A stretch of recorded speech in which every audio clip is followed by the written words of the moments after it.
aggregate of a body.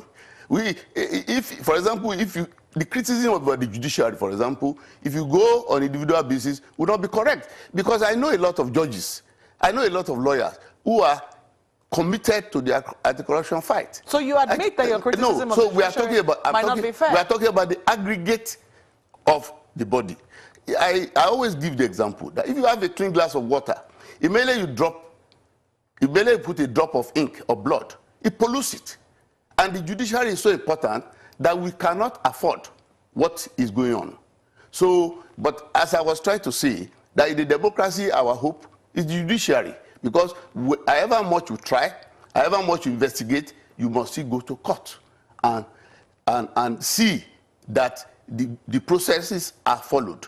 And because of that, we cannot do without the judiciary. Therefore, if the judiciary does not appear to be cooperating, for example, do you know how many cases have been thrown out on what some lawyers have said they are flimsy reasons or technical reasons? Do you know the case where the CJN or the NJC, to be specific, had recalled people who have not been cleared on the ground that they should have been prosecuted a long time ago, or even when there is an appeal, that they have not received the technical paper for the appeal?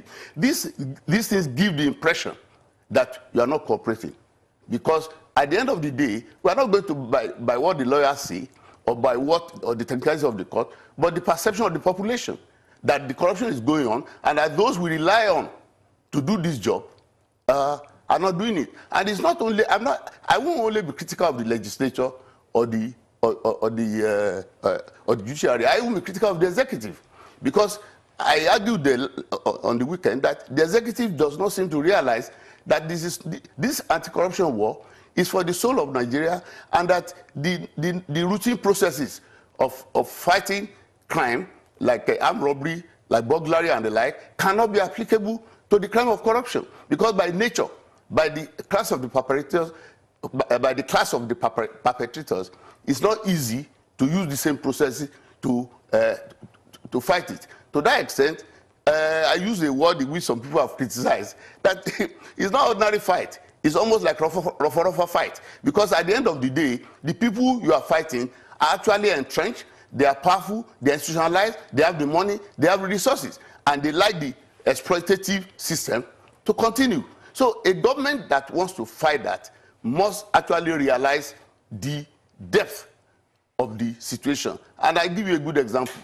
UK, US, when they discovered that terrorism was becoming a serious problem, they had to amend their laws. They had to amend their procedures for dealing with that specific type of crime, because the normal processes of dealing with criminality will not apply to the terrorist threat. Similarly, I believe that government has to realize that the normal process of dealing with crime cannot apply to the scourge of corruption we have in our midst. But the difference... I'm coming. And somebody must wonder about the commitment of the Attorney General to this anti-corruption fight. You're questioning the commitment of the Attorney General? Yeah, we cannot be losing. Yeah, when you are given a job, we go by your results, not by your qualifications, not by your pronouncement, but by the results of your work. We have been losing so many cases that are becoming embarrassing to the anti-corruption fight. So definitely, of course, I'm questioning the commitment. I'm not questioning the competence, but I'm going by the results of the work. That's definitely, I mean, I'm sure that the Attorney General perhaps might have his own response in that regard. I expect but you talked about the extraordinary measures that the United States had to implement, come up with in the wake of facing an attack or in facing a new threat. The difference, some people might point out, is that in Nigeria, we haven't amended any laws, when it comes to corruption cases. It's still as it is. What seems to be happening is that you want the federal government to go outside the law or to go against the law in prosecuting those whom you perceive as already being corrupt. It is your word, not mine. I never said that the government should go outside the law. You see, the presidency in our system has a lot of resources and powers within the law as it is to deal with this matter. Of course, if you want to go outside the law, in fact, that allows me to rewind to the issue of the legislature.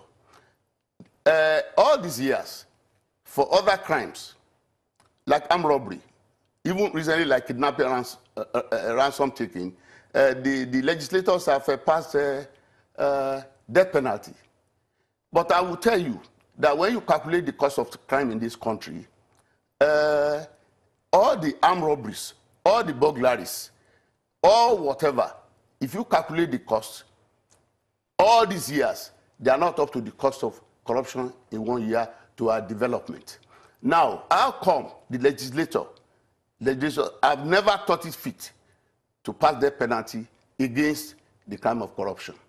And then, going back to the core of your question, I never said the government should go outside the law. I'm saying that the government has resources, has powers that it could use to actually deal with the problem of corruption without all the technical processes all the time. Take for example, you have the executive that is unable to say, we want to change the law. We want to fight it. For crimes of corruption, we want people to be considered guilty until they prove themselves innocent, like it is done in France. Is it something? Is it something that you have already recommended? Is it something that PACAC is pushing, but it seems to be facing resistance from? Oh no, PACAC is an advisory body, and when you are an advisory body, you are one of the sources of advice. And in a democracy, you have myriads of sources of advice. You have the influence, and then, of course, we talk about democratic politics. You have the people in the legislature who will advise the government. You have the people in the judiciary who advise the government. You have traditional rulers who will advise the government. You have all kinds of people advising the government. But your body was set up. You cannot put pinpoint PACAC as the only source of advice. No, the reason I am very particular about PACAC is because your body was set up strictly to advise the government on how best to tackle this problem of corruption. Isn't that right? That's correct. If that is correct, why is it then, I mean, a lot of people can offer the advice, but then the prime voice that I believe the government will want to listen to will be that of PACAC. The prime voice to advise, but not the prime voice to execute or to accept. So, I don't want to go into that because I know PACAC is doing its best in terms of advising government on what needs to be done. Is government listening to PACAC's advice? Let me give you the instances I'm talking about. Take the appointment of the CGN.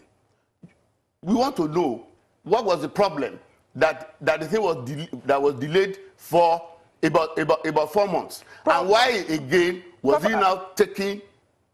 Why was it that it's after the pressure of the so-called Southerners, of the so-called Christians, before the man got? Now, I thought the original reason... I'm afraid I have to interrupt you. I'm afraid I have to interrupt you. You will give us that original reason when we return from this break. In just a moment. Please stay with us.